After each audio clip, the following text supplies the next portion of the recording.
بسم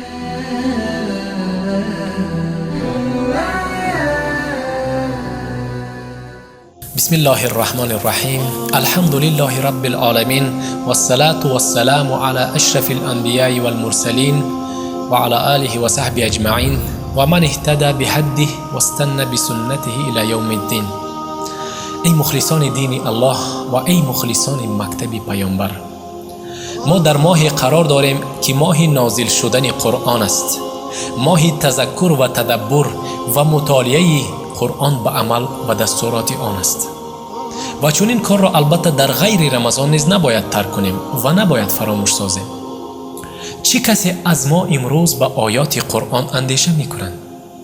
ما به تلاوت کتاب الله و شنیدن آن امر شده ایم، ولی برای تلاوت شرط لازم است اندیشه نمودن در معنی ها و اسرار قرآن تا که برای اجرای عملی خوب کمک برساند. اجرا نمودن این شرط به زنده بودن دل و بینا بودن چشم بصیرت دلالت می نماید. استعیذ بالله. افلا یتدبرون القرآن ام علی قلوب اقفالها.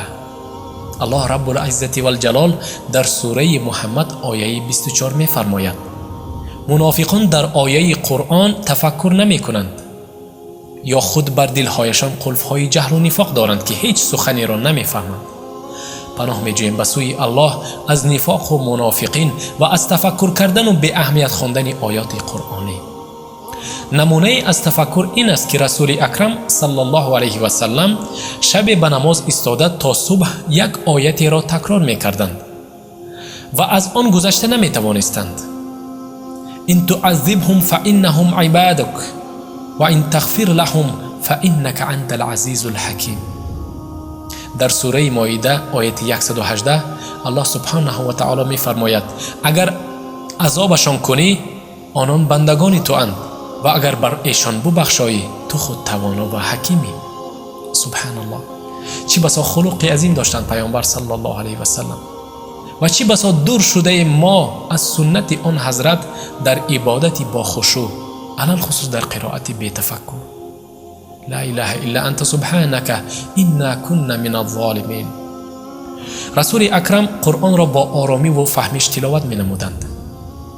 هرگاه به آیات آیند که در آن تسبیح است سبحان الله می گفتند و هرگاه آیات را آید که در آن بخشش است مغفرت می پرسیدند و هرگاه به آیات دوچار شوند که در آن آیدی پناهجویی سخن رفته است به درگاه خدا پناه می جستند.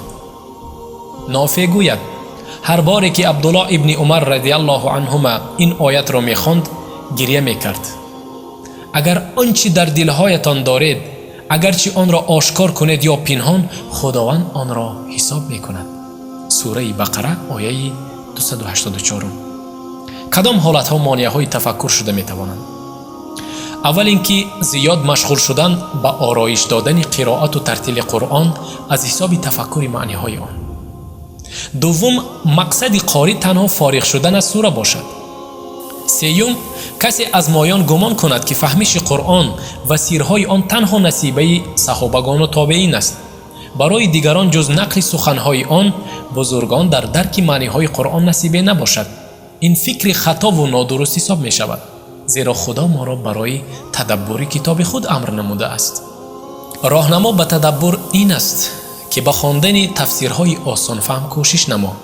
آیت‌هایی را که نمی‌فهمی از عالمان بپرس. هر روز چند آیت به تفسیرش حفظ کرده به دیگران برسان تا آنها نیز بهره مند شوند. پیش از قرائت باید همه جانبه هم روحی و هم جسمانی آماده گردی. وقتی خواندن قرآن اعتقاد نمایی که خداوند با تو سخن میگوید و گویا هر آیات به تو نازل شده است. ربنا تقبل منا انك انت السمیع العلیم.